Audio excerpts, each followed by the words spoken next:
all for taking the time to be here, to have the chance to exchange between us. Also, thank you, Alexei, for the invitation to be a speaker. It was an opportunity and also really exciting and also really stressful. How can I present a book? But yeah, let's see how I will do eventually. So hi all, my name is Stefi. I am a BA in Digital, and today we are going to talk about a book which is called The Subtle Art of Not Being Connected. I will not say the bad word, just to be politically correct here. But for me, it was really interesting when I started reading this book. How can I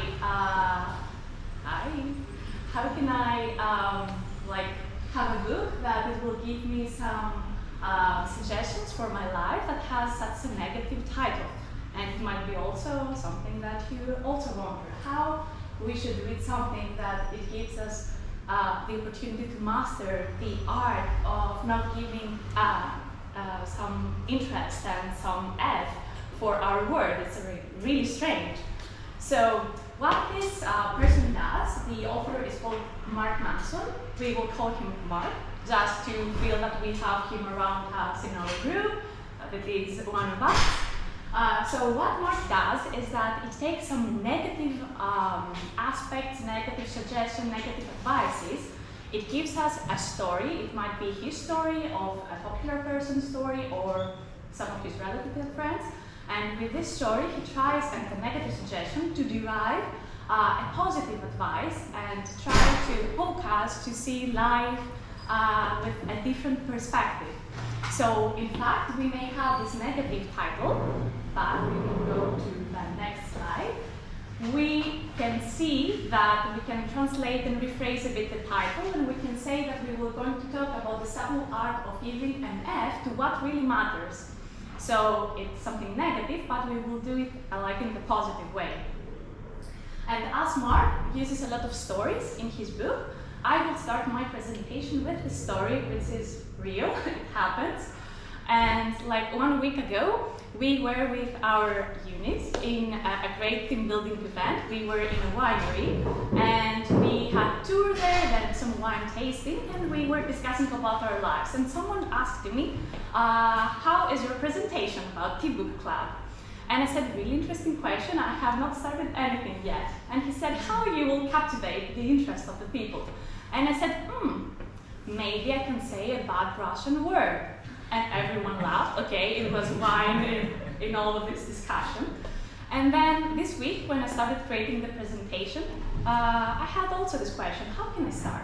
And this discussion popped up in my head, and I said, really interesting, maybe I can start with this really bad Russian word that I know, and it was the second Russian word that I learned when I started working with all of you.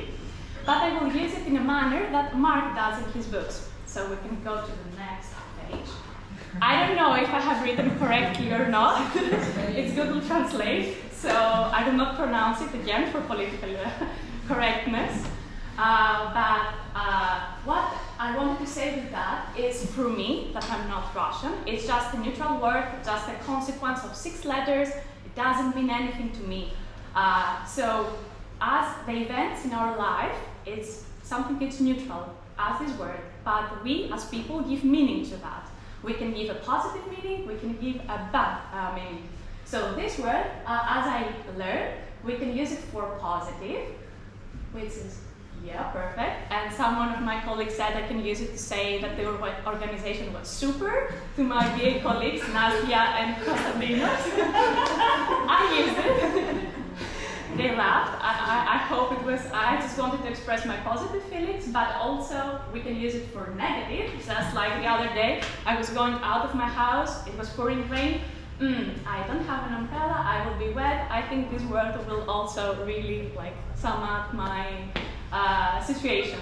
So it's a neutral word, we can use it for positive and bad. So this book, it has a negative title, takes some negative suggestions and tries to give us a different perspective and try to give us some good advices via negative suggestions. As you can see, Mark has divided into 9 pillars. Some of them are really important, not really important, really controversial, I can say, as you can see, but we will dive to them and we can see how he used them to derive something good for us and how we can use them in our life. So let's go to the first one, which is don't try. Interesting, why someone will suggest you to not try in your life. I thought that we should be better and do better, why someone says to us, do not try.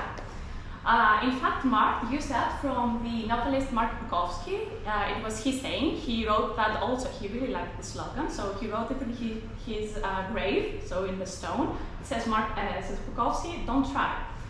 Really interesting, but why we don't need to try? According to Mark, we don't need to try to be constantly happy. In a world that we have social media now, everything is transparent, everything wants to show to us how to be more fit, how to be more healthy. Wake up at 6 in the morning, run, do better, do more. You should always be happy because everyone is happy. So if you're not, it means that you are doing something wrong. So Mark, what it tries to say is that don't try to be constantly happy. Try to, for me it's like that some days. Some days I feel like I can conquer the world. Sometimes I want just a blanket to throw over my face, and I want to embrace that. It's like both sides of life. Also, he says, do not try. It's the next one, and the next one again. Great. To fit in, just to be yourself. Also really interesting how you can fit in and to have all the aspects of your personality. He just says to go in a group, to embrace what you are, don't try to alter the characteristics of your personality to fit in a group. You just go there, we are all so special beings, and we need to bring that to our communities and try to engage how we all really are, and not to be something else that we are not. The next thing is don't try to stay the same, question your choices. So if we were the same as we were when we were 8 years old, and now, for example, I'm 28, the most important thing for me, it would be, how can I convince my mother to eat ice cream like tonight? For sure, it's not going to serve me in my everyday life. So each time we need to evolve ourselves, to try to take some lessons from our lives and the lives of the people that we interact. We need to question the choices that we have, and we need to move on. The next one is don't try to fight life's uncertainties. Based on Mark, uncertainty is not based on Mark, based on everyone, I can say. Uncertainty can hit us every time, whenever we are, however we feel, like the external environment might change. So what can we do? So he suggests to not fight that, just to embrace, but to always have some pillars in your life that you can always come to as a basis that you can step on, and then you can fight these uncertainties. It might be your partner, your family, your friends, your job, whatever brings you joy. You can use it as a basis in your life, and you can use it just to fight all the uncertainty that life brings to you. The fifth one is don't try to uncritically accept societal expectations. What is that?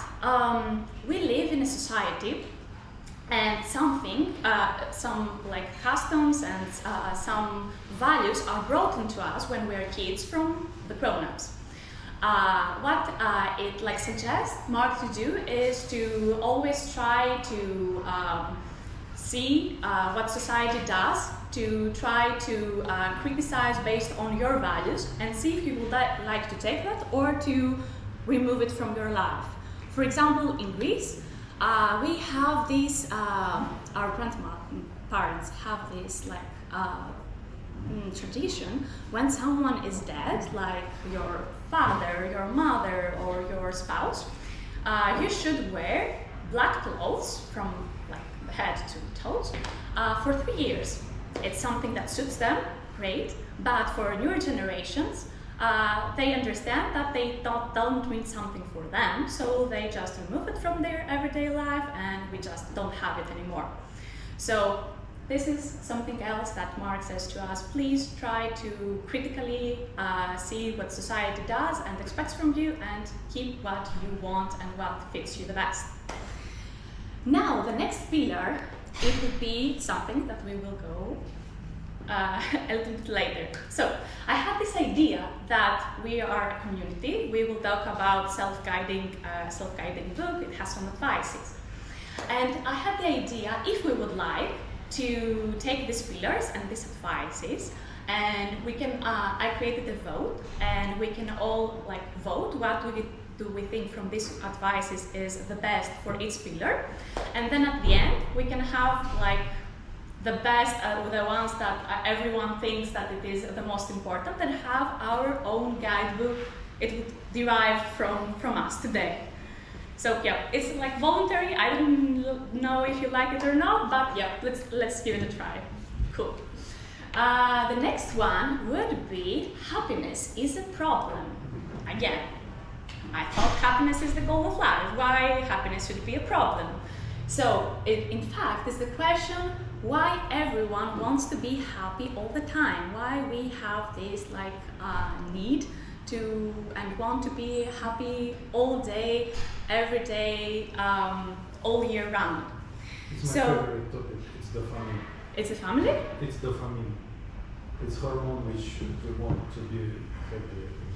It makes us happy, and we want more.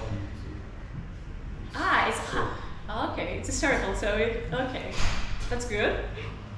And Mark, for example, back it up with a story. I will tell you in a bit what he said. He said some years ago, we were in Himalaya, now that the country of Nepal is, and it was a great king, and he had a son. And this son, he was his only child, and he decided that he would treat it like he would have the best life in the world, no problems, whatever he asked he will give him. He built some big walls so no one can go inside the castle and interact with his son. So he would have the best life, no problems, a perfect life. So this child raised up in this perfect environment, and when he was a teenage, he decided to jump off the big high walls and to see what the other world is. And he saw good and bad things, and he decided that he didn't find fulfilling his life inside the castle. And he started, he escaped the castle and he started wandering around the world. He was ill, he was really poor, he had some good times, some bad times. And then eventually he started thinking that in life it's not only difficulties and only good things, but maybe in the middle resides. So, the story says that he sat below a tree for 49 days, and he thought about this philosophy of life, and it is said that it is a story of Buddha. So this is how his philosophy was created, and based on that, we can see the small advices that we can derive is that we can embrace that the happy life doesn't mean the absence of problems. He was in the perfect environment, no problems, he didn't feel happy, he escaped, he wanted to see more. The next one is that you should choose your battles wisely. We have a limited amount in this life, so we cannot live all our lives battling with someone. We should wisely select where we should focus our energy. The next one is to feel all the range of emotions, and that life needs to be lived in full scale. Like he wanted to have the good, he wanted to have the bad, so we need to embrace everything, because eventually we were going to have them, so we need to accept that and move our lives. The next pillar is you are not so special. Okay? In life and in a reality that everyone says you are special, you should do that, everyone should embrace your special characteristics. Why, he says to us, you are not so special? And what he did is that he gave us another story. It's a story of his life. So when he was a teenager, he had some really problematic life, and he started using drugs. And his principal in his high school, now we're talking about the author himself, found these drugs, and he was expelled from the school. And his friends started to stop talking to him. He lose all his friends. He was like a pariah for society, for his own society, but his parents were there and were always supporting him. He was really angry about his friends, so he was thinking, oh, I'm not so good, they are really good people, so why they behave to me like that, why they removed me from their lives. And he said, I should have a special treatment. I am someone that is not so good as they, so I should have a special treatment so they can forgive me and they can try to help me. So then, when he was older, he understood that as he had the chance to make a mistake, also his friends have the chance to select something, to remove him or not from their lives. So if it was a bad decision or a good decision, it doesn't really matter. What matters is that we all have the chance to make decisions, and then the consequences come to us. The next one is that he understood that what his friends did to him, he wouldn't like to do to someone else. So he promised to himself when he was older and he had the chance to forgive someone, to help someone with that he would like to do the things that his friends didn't do for him. So always treat the people around you as you would like to be treated. The next thing is that after he was old, he was so framed in this idea that he did a terrible mistake when he was small. So he would try to show to everyone that he was the best. He was the most excellent person and type that you can find. So he always demolished his relationships because he would try to show how excellent he is.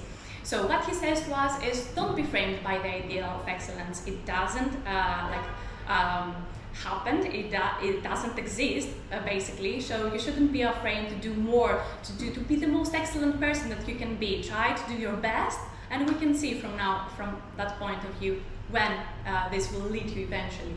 And the last thing is that during this road and this reflection that he had in his life, he forgot to appreciate his parents, that they were always there, that they had his back, and when he had all these fluctuations in the moods, in the people in his life, they were always there. So he said, please enjoy your blessings. You may have some difficult things, but you always have some good persons or good situation happening to you at the same time.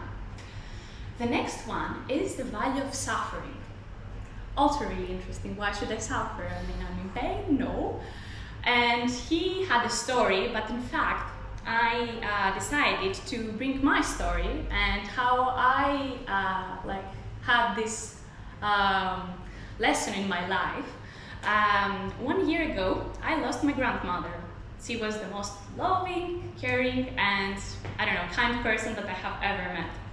And I really adore her, and I was really, really in pain. I was suffering, I was crying, and 3 to 4 days after her funeral, I was discussing with my mother, and she said to me, "You are so lucky."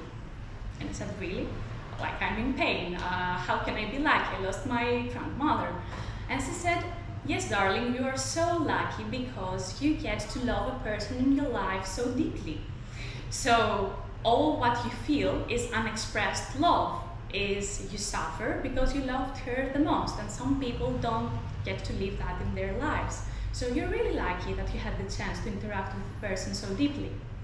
So what I learned is, by suffering, you know you have lived and loved. You know that when the person that is now gone, you have this unexpressed love, which takes the form of pain, but eventually you understand that it is love. The second one is to allow yourself to feel the negative emotions. Okay, I will not say that when my mother said that to me, I said, okay, perfect, now I'm fine, everything is okay. I had to go all this road of griefness to understand that. But yeah, for sure, for me to live all these negative emotions and the full range of the emotions was something that really helped me. And the last one is that the idea of suffering helps you in life's backlog prioritization. What meant for me, for example, is that I understood that sometimes we don't have the time that we want with the people that we like. So I took this chance to, whenever I have the possibility to be with my parents, with my loved ones, with my friends, to use this opportunity to say more how much I love them and to hug them more, to have more quality time than with them. So it helped me to prioritize things in my life. The next pillar is that you are always choosing. And now Mark will give us a story about William James, which is the most known American psychologist, and he was perceived to be the father of psychology. His story was, he is a person at first that he was not so talented. He was coming from a really rich family, and he had 2 siblings that were really successful and had a lot of money and a lot of influence. His father was really frustrated with him, why you're not with your siblings. And he tried to send him in Harvard in the medicine, since they have a lot of money, to study there so he can be also a doctor in the family. Eventually, William understood that it doesn't fit him, this subject. So he dropped out of school and he started living by himself, but the money was run out, so he came back to his parents and said, I'm really sorry. His father was so stressed and frustrated with him, and William was at the borders of depression. So he had this idea that for 1 year he would live his life to the fullest, and he will be 100% responsible of whatever happens in his life. So the bad things, the good things, for everything he will be responsible and he will take the responsibility. So the first thing that he understood is that he would choose to give a meaning to an event. So whenever he had a fight with his father, he would understand that I'm on a mission, I am responsible, I will subtract my anger with my father, it doesn't suit me, I will not give a meaning to this event at all, so it doesn't take my energy. The second thing that he did is that you always need to choose what makes you happy. He understood that he was depressed, he understood that he wanted to do something more with his life and wanted to have more happiness in his everyday life. So he counted down, he wrote what makes him happy, his friends, tennis, reading, writing, and he do that every day to be in a state of happiness and not always depressed. The last one is to take, he was choosing to take action on an event or not. So what this really is, as we said previously, we have events every day in our life, and we are the responsible of choosing if we would take action on some of them or not. The action or not taking an action would give you some positive or some negative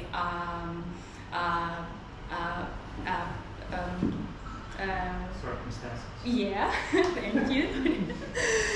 And you are totally responsible, so you get to choose what you will give to an event, so you also get to be the responsible person that will take the negative or the positive back to you.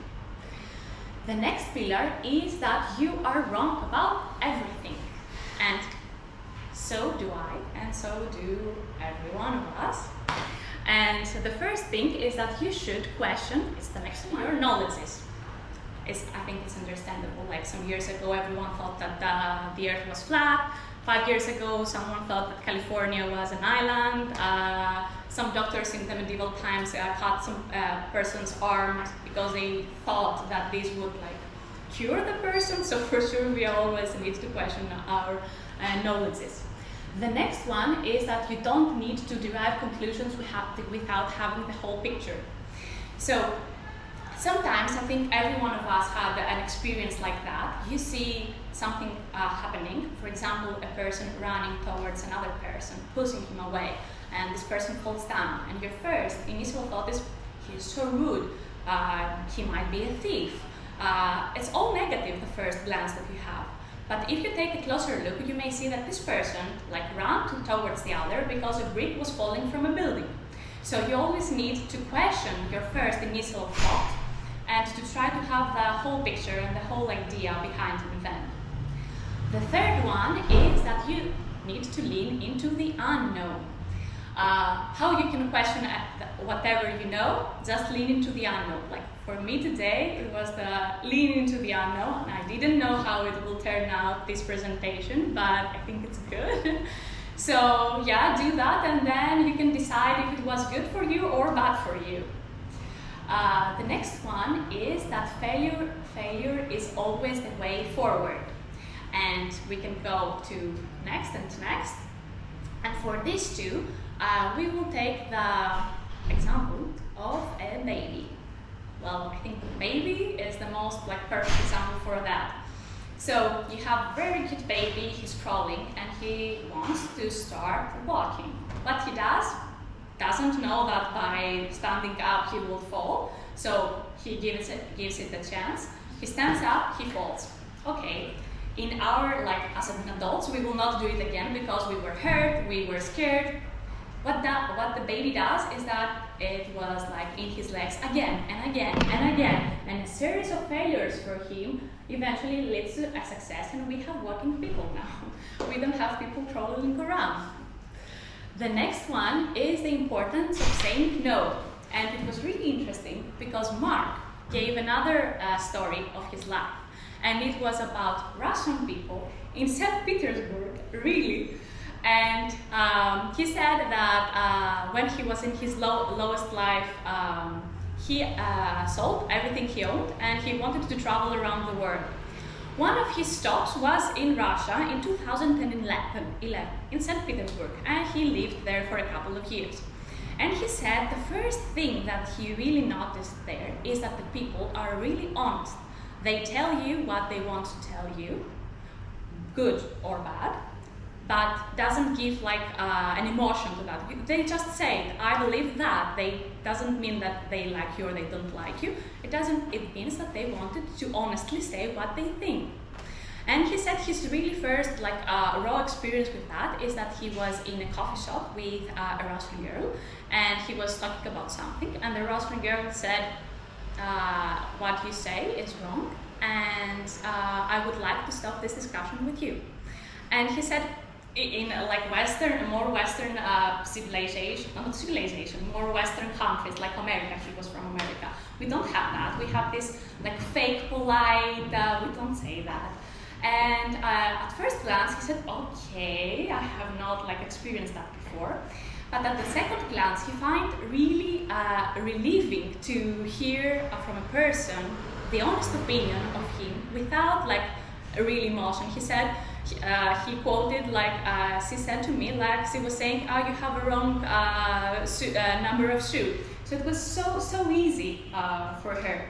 And what you derived from this interaction is that you should always set your priorities straight if you want to be in a discussion or not. The second one would be saying no as a sign of self-respect. She said no, you are saying not good stuff, I don't like it, I don't want to discuss it anymore. And the last one is that this rejection is an opportunity to focus on something else. He lived that with this girl, it was a rejection for him, they never talked again, but she made him think about how to be more honest in his life, to set boundaries and to express himself better.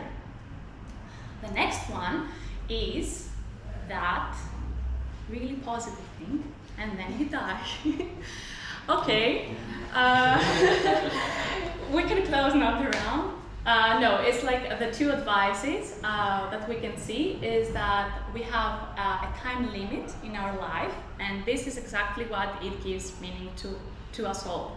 If we have an infinity time, why should I be happy because I did something faster, something better?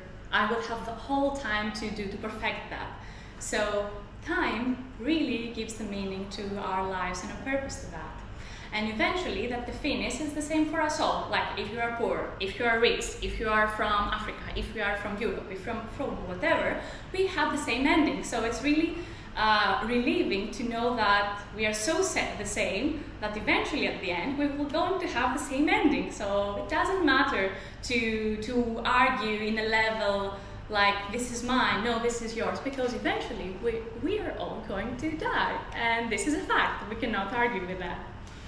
And I think this was the last one, and if we had the time and you voted, we can see the results, what we think, or I can take them, I can write them, and after the next presentation, we get to see all together what you have chosen.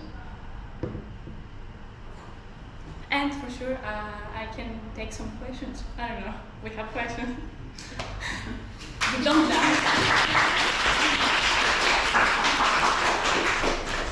I've tried to ask once. Did the author gives some examples how to not to take a meaning of what's happening? Because you said that he says you can choose your reaction, but I mean, I've faced a lot of situations when you cannot choose. Just you feel something, you cannot avoid this. He said that reactions and feelings are different things. Emotions and feelings are different things. Okay. No, yeah. And everything you said is different, but I mean, emotions is like something primitively is triggered by our organism, like it's like love or stress. It's like chemical reactions, and that you can like remove yourself from that and to give a meaning why you feel that, why you feel this rush or why you feel sad, and try to give a purpose in this. So distraction is a tool that he gives to children. Okay. To just take the time, he also proposed journaling. Like if you are really mad or in love or really happy, you can write. Why? So you can like connect the emotion, the triggering with the impact that it has in your life. So you can better and faster identify them the next time.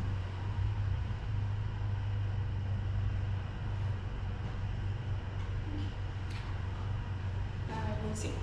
Yeah, thanks. Thanks a lot, Stefi. Colleagues, we will have a short break before the next speaker, so 10 minutes break, and then we will